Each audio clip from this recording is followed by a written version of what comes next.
नमस्ते।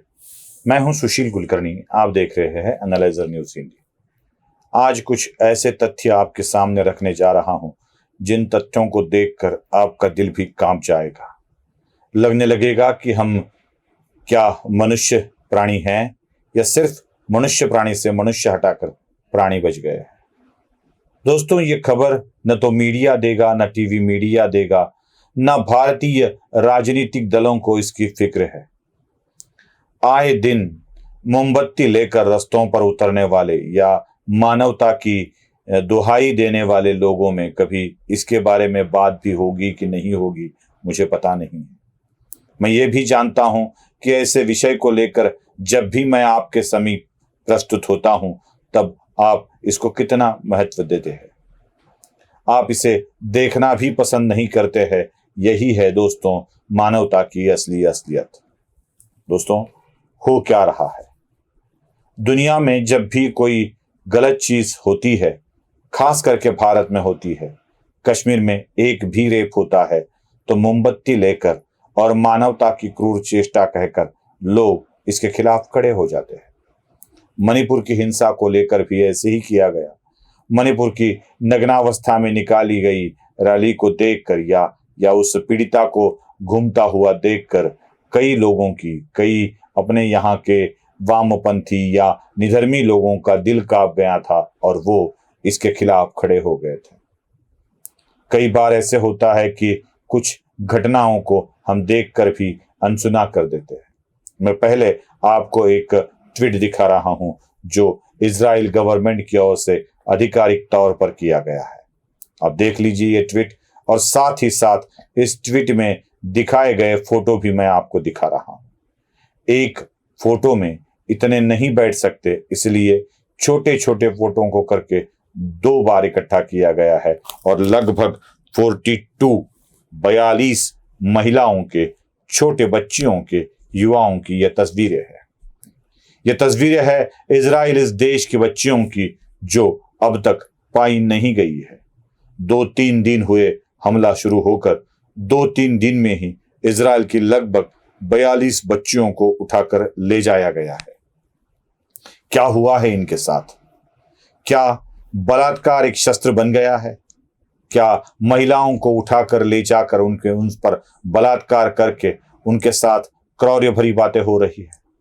Social media पर viral हो चुके सारे वीडियो को तो मैं नहीं दिखा सकता, लेकिन उसका जिक्र जरूर कर सकता हूं, क्योंकि उस वीडियो को दिखाना भी मुझे अच्छा नहीं लगता है और वो YouTube के पॉलिसी में भी नहीं बैठता है। दोस्तों, महिलाओं को नग्नावस्था में घुमाया गया। इतना ही नहीं, उनके ऊपर क्रौर्य भरा अत्याचार कर उनके मृतदेह को इस तरह से लताड़ा गया, उस पर थूका गया। इतनी दरिंदगी, हैवानगी कैसे आ जाती है इन लोगों में?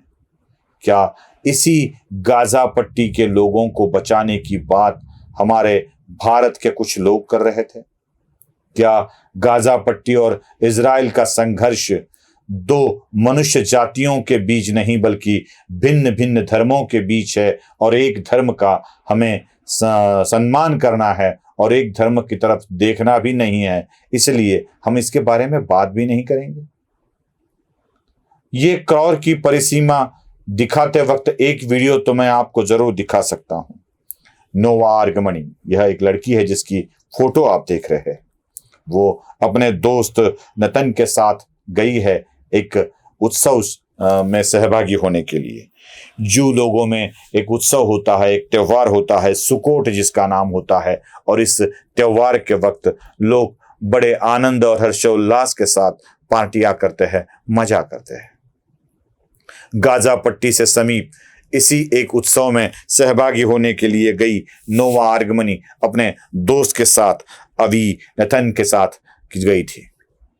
क्या हुआ? उसी वक्त गाजा पट्टी से लगकर यह एरिया था।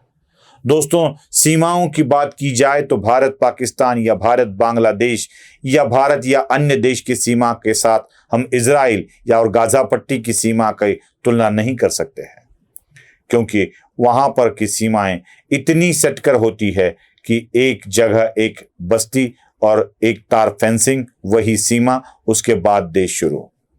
हमारे यहाँ 4-4, 5-5 किलोमीटर का एक बड़ा अंतर रहता है और जो सीमा दोनों तरफ से होती है उस अंतर को पार कर लोग नहीं आ सकते। यहाँ पर नई नई तरकीबें निकाली जा रही है। लोग पैराशूट से पैराग्लाइडिंग करके आ रहे हैं, घुस रहे हैं सीमाओं के अंदर और इस तरह की भयानक घटनाओं का अंजाम दे रहे हैं, हम सोच भी नहीं सकते। न जाने कितने महिलाओं की आबरू को लूटा गया है। ये नोवा अर्गमनी अपने दोस्त के साथ उत्सव में सहभागी होने के लिए गई तो सही, लेकिन हुआ क्या उसके साथ, जरा आप ही वीडियो के अंदर देख लीजिए।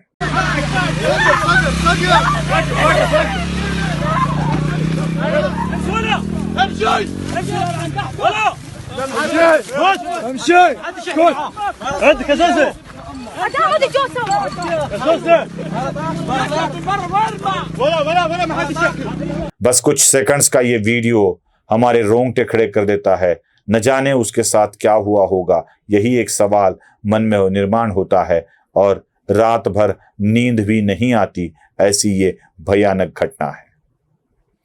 क्यों इतने क्रूर होते हैं ये लोग, क्यों? यही एक सवाल सबके मन में आता है। मैं आपको बार बार यही बात बताते आया। हम एक बात तो आसानी से कह देते हैं कि कोई मजहब, कोई धर्म आतंकी नहीं होता है, कोई मजहब बुरा नहीं होता है। ये बात सही भी है, कोई भी मजहब बुराई नहीं सिखाता है, लेकिन बुराई करने वाले बहुत सारे लोग, अधिकांश लोग एक ही मजहब के क्यों होते हैं, यही एक सवाल मन में पैदा होता है। क्या दोष है उन जो लोगों का जिनके ऊपर इतनी ज्यादती की जा रही है? अगर इजराइल खुद होके इसका विरोध करने लगे तो क्या होगा? क्या होगा जब इजराइल इनके ऊपर टूट पड़ेगा? बात इनके टूट पड़ने की, उनका जवाबी हमला करने की नहीं है दोस्तों।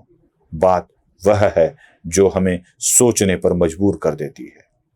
अमेरिका के ट्विन टावर को ध्वस्त किया गया, किसने किया? कौन था वो? किस देश के कारण हुआ? कौन सी मानसिकता थी? आज भी ईरान इराक में संघर्ष पनप रहा है, कौन से देश है ये? अफगानिस्तान की संसदीय या लोकतंत्र वाली व्यवस्था को ध्वस्त कर तालिबानियों ने अपनी सरकार स्थापन कर ली, ये किसकी मानसिकता है?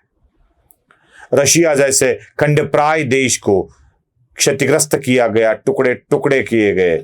देश के टुकड़े करते वक्त कौन से देश इसमें बने और कौन से देश अधिकांश तौर पर इसमें शामिल थे, यह भी सोचने लायक बात है दोस्तों। और भी कई घटनाएं,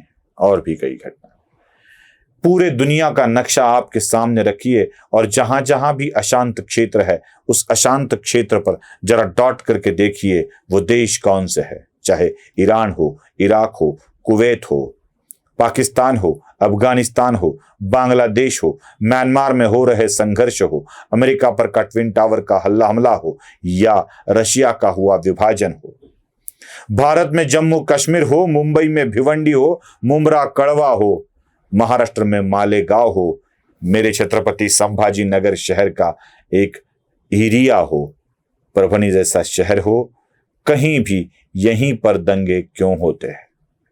यह सोचने लायक बात है। आज मानवता की दुहाई देकर जब इजराइल फिर से हमला करेगा तो उसके ऊपर कोई ना कोई आलोचना जरूर करेगा। उसी से पहले मैं ये बात आपके सामने रख रहा हूं। आज इजराइल लूट नहीं रहा है, लूटा जा रहा है। इजराइल की औरतों को लूटा जा रहा है। यह किस मानवता में बैठता है? जरा गाजा पट्टी को सेव करने वाले बता दे। बस इतनी अपेक्षा आपसे रखता हूं। नमस्ते।